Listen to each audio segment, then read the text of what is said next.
welcome to the Public Safety Committee meeting. Today is October 3rd. We have a quorum, and I'd like to thank Council Member Monica Rodriguez and Mitch O'Farrell for being here as well. Thank you so much. Let's go ahead and jump in. We've got, we'll go into public comment first. Eric Previn.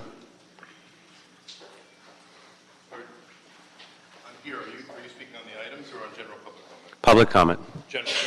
Public comment. All your items. Oh, all of you. Okay, thank you, sir. And so how much time will I be afforded? Two and then one? You can start his clock, please. He knows the rules. Okay, just be clear. Okay, well, it's Eric Previn from Studio City.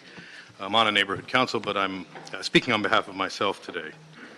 Item number one is a very interesting actual item. We're adding certain kind of cutting blades to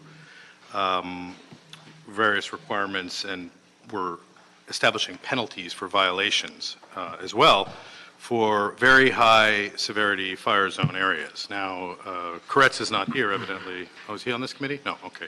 But in Skirball, we had a serious situation, and Mike Castillo, Peter Sanders went a little early with a confusing determination, and now I think it's clear that it must have been a cutting blade from one of the early developers that started that fire. But as you recall, a bunch of homeless characters around the city were blamed, which is just shocking and horrifying. Item number two is the operational permits, where we're adding a few choice items to that list of permits that you have to pull. The one that I thought was worth dragging out in front of the folks is the radio coverage systems, because I know that we did the whole no bid thing with, I know I saw Ross here a minute ago with the Motorola. I don't know why that is being addressed at this time. I find that a little bit surprising, quite frankly. And I would just ask, so you do a great job with your agenda, to explain why we're doing vacations of city property and when the Rule 16 approval of that took place. Because I looked at I was trying to figure out how do they wind up in public safety? We all are. We're wondering why are we doing vacations of property. Last week, Farrell did a great job of kind of trying to push Weezar's guy together with the applicant who was furious. You're not on the agenda. Well, these are vacations are item number 8. You're speaking about something else. Vacation in O'Farrell's district today. You don't see, I think you see one, item 10 is for a vacation in Weezar's district. He's the one who gets the daily double because he obviously is very close. He had a backlog like you couldn't believe, sir. Last time there were almost a dozen or more. So we're just worried that we come up to the law enforcement area to do some not so Okay, nice. go ahead and start his 1 minute. Actually, you know what? We're going to hold general public comment until the end. So thank you very much. So next speaker, You don't want my Herman, on your items.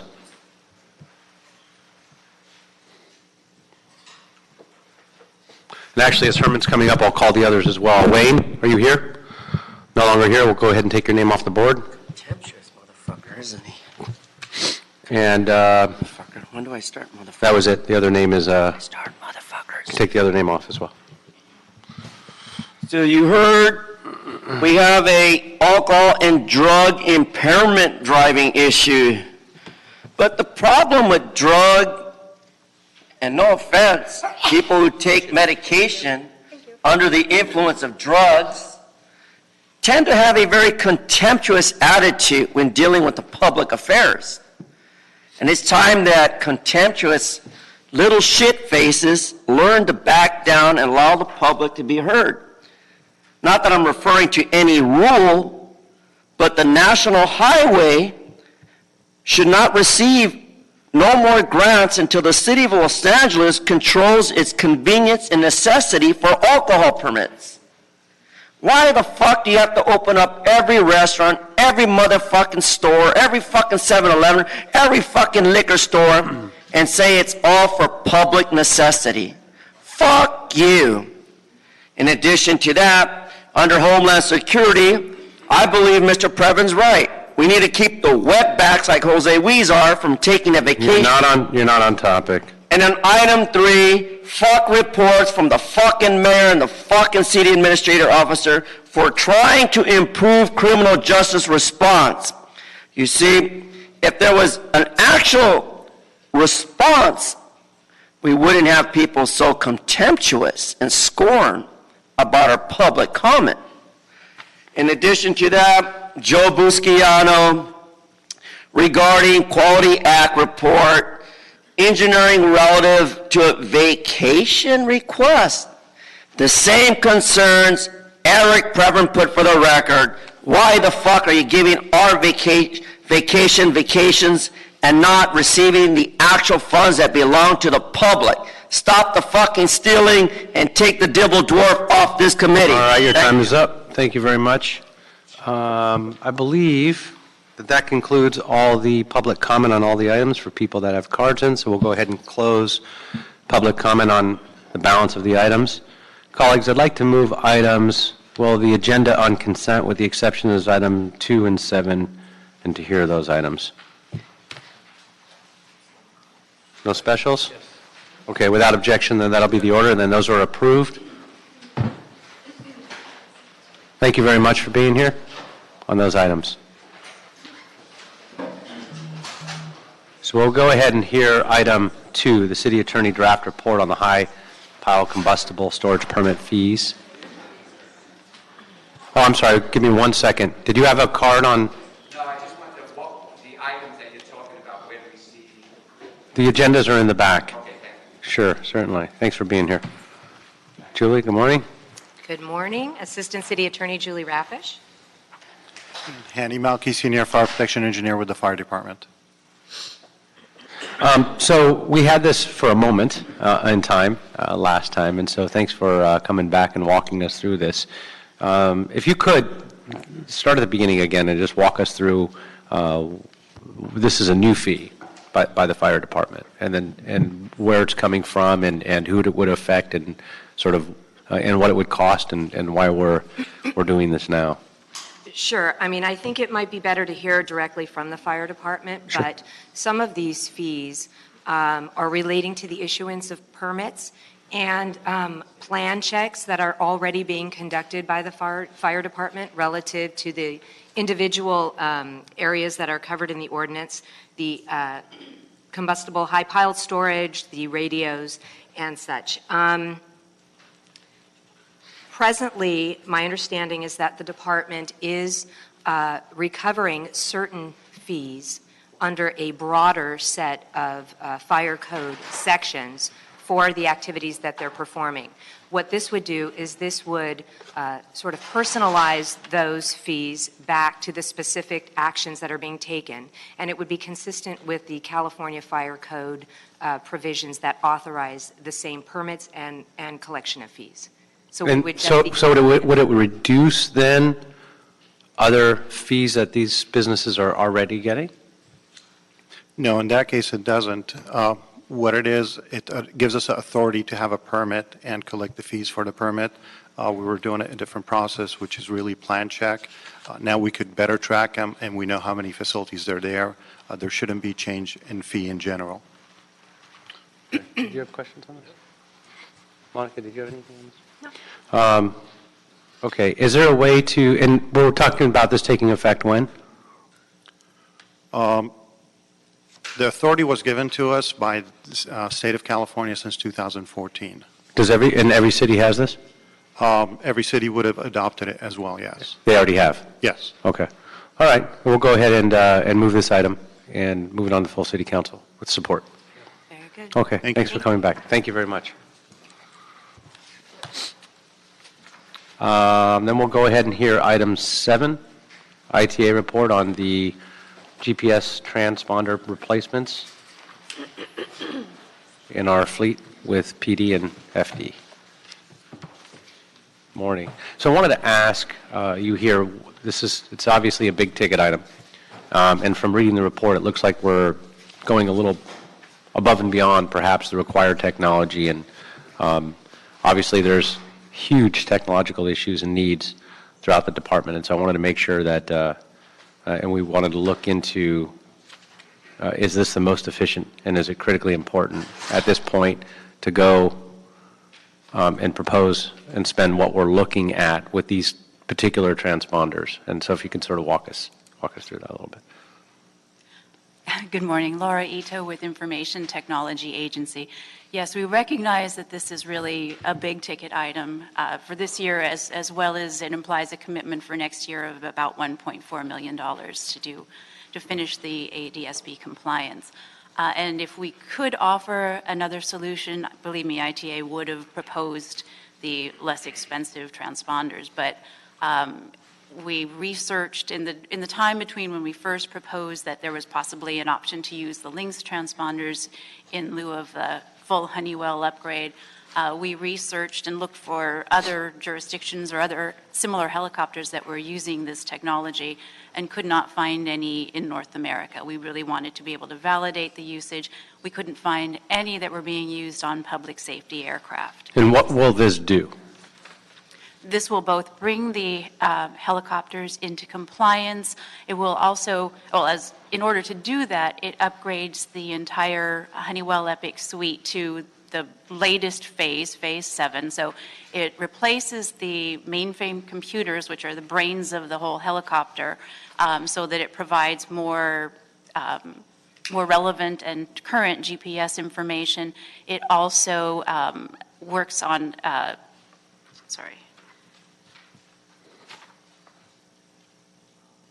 It will also provide a more stable autopilot and a flight data recorder. So those are enhancements beyond ADS-B compliance that are part of the Honeywell upgrade. But we couldn't do the Honeywell upgrade without we couldn't do the ADS-B compliance without those additional enhancements. I see. Okay. And the new helicopter that is on order now, is that already going to be included, or is that now change order? So currently we have a fleet of 4 AW139, Rick Holmes, Section Commander, Air Operations. We currently have a fleet of 4 AW139 helicopters. One of those 4, Fire 4, which we took delivery of June of 2017, has the upgraded version of the Honeywell Epic Suite, which we're referring to as Phase 7. The new helicopter, which we'll take delivery in May of 2019, will also have the upgraded package with the Phase 7. So our goal is to try to bring all 5 helicopters into standardization with each other, and that provides us with a couple of different enhancements. One is standardization between each aircraft. 2 would be interoperability, which could potentially reduce the amount of time that a helicopter is grounded if, in fact, we do have to make repairs to the... Interoperability as it pertains to communications? Yeah, so interoperability, with 3 areas we're talking about: standardization, interoperability, and integration. Interoperability would be more along the lines of if we had a helicopter that was in for maintenance and we had a failure in one of the existing Honeywell suites, we could literally pull the equipment out of the helicopter that's in for maintenance and swap them out So you can hot in a matter swap of them, days. right? Yes. Got it. So on the interoperability, and I did have a question on the comm system, because right now our fleet cannot communicate with other agencies, and I know PD can. And so is that, I know with the new radios are coming online, but those are handheld and installed in black and whites and as well as unmarked. I don't know if we included the airships. So with the communications within the helicopters, we are able to talk to other agencies on specific frequencies that are designated between the agencies. One of the benefits of this new system is that we will have basically... Well, I think fire can, but PD can't. Oh, yeah, I'm sorry. I mistook the question. Okay, nobody here from PD to speak to that. But that wasn't really on the agenda, but yeah, come on up. But it pertains to all of our systems. Good morning, Sean Parker, LAPD Air Support. How are you? Thanks for having us up last week, too. Oh, you're very welcome. So on comms, are we having any more issues with interoperability other agencies on our communication systems? No, our aircraft, the panel and the radios that come equipped give us the ability to speak to the other agencies on their frequencies. And then we also have the aviation frequency 02 that we can communicate with other aircraft in the national airspace. Okay. All right, we understood there were some issues, but it sounds like there's not. Mr. O'Farrell? Thank you, Mr. President. Thank you. Mr. Chair, just real quickly, I'm not completely clear that we know the LAFD helicopters are taken care of with the Phase 7 transponders. How about all of the LAPD helicopters? Us as well. Okay. We have roughly about 10 that we'll need to upgrade to those transponders, and then the helicopters that we currently purchase and that we will purchase will come with that ADS-B equipment as is an FAA mandate. All right, terrific. Thank you. That's the only question I had. Okay. Thank Thank you, Mr. Chair. No, we heard this in committee last week for ITGS, so Oh, all our questions are already answered. Okay. So if you could just follow up on one last thing and just get back to us on a separate note, because we do keep hearing, and I just confirmed with my deputy from Public Safety. No, I wasn't going to call him out by name on purpose, but thank you. Because then his phone would ring off the hook. If you can confirm and get back to me on the comm systems, because we've been told as recent as both last week and the prior week by LAPD and fire that our different airships with different agencies cannot communicate together.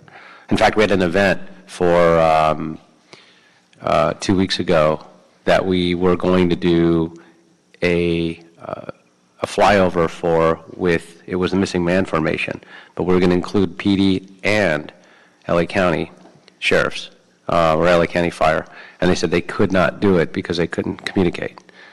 And so we're still getting mixed messages on that. So if you just get back to us offline. Maybe I'd be able to offer just a little bit of clarification on that. We do have frequencies that are specific to the airspace that we're working in that we are able to communicate with each other. And I'll give you an example. When we're in a controlled airspace, such as Van Nuys or Burbank, the air traffic control is monitoring aircraft and coordinating. Once we leave those airspaces, it's really up to the individual aircraft to communicate with each other and call their locations out so we avoid any collisions. So there are frequencies out there that we're mandated and communicate on. As I'm being told today, and I've heard this before, I'm just telling you what we've heard directly of why in 2 different situations within the last 2 weeks we were told this. So maybe all the pilots don't know it. I don't know. This is what we're getting. Okay. I just want to make sure you have what you need to make sure that there are no issues there. It's too important. So thank you very much. I think we'll go ahead and move this as agendized and approved to the full city council, and that'll be unanimous without objection. All right, approved. Thank you very much. Thanks for being here. Be safe, guys. Thank you so much. Mr. Chair. Yes. So are you concurring with the ITGS committee? They just approved it. I'm sorry. If you guys can keep it down on your way out, we're still conducting business. Thank you so much. I'm sorry. Just for clarification, so are you, I forgot the word. Concurring. Are you concurring with ITGS committee? Yes. Okay, thank you. Always. Okay, with that, that concludes the agenda. We'll go on to general public comment for items under the purview of this committee. Eric, come on up. Got 1 minute for general public comment.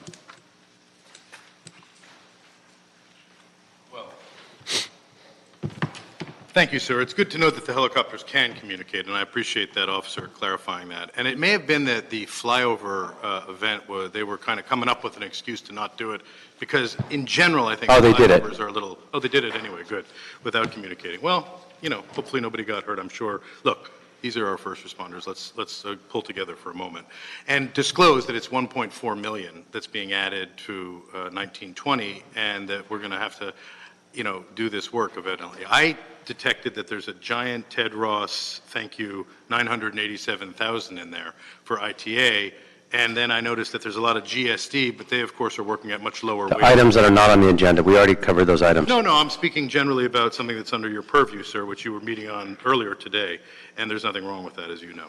So with that, I would simply say, let's try to explain to the public why we're having vacations of city property without any comment up here. Thank you. Okay, and our final speaker for general public comment, 1 minute. Herman.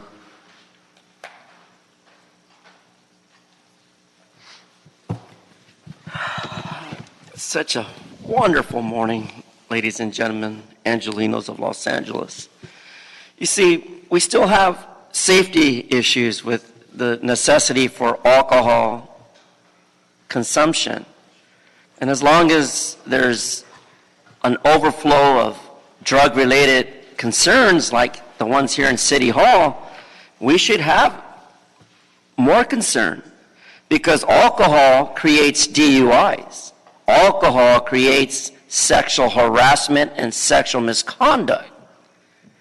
And when your staff complain about their safety due to alcohol on the job, it's a very lightly concern that it can happen. Ask Francine Godoy, who fucked her. And items under our purview, that's not under the purview of this committee. That's a public safety so issue. Not items Gibble under the Corp. purview of this committee. That's why you should stay on your Okay, we're taking medication, all your time now. stay on your Okay, your time is medication up. and shut Thank you the very fuck much. up Thanks for next being here. time. Goodbye. Don't interrupt me. This agenda is complete, and this meeting is adjourned. Thank you. Thank you.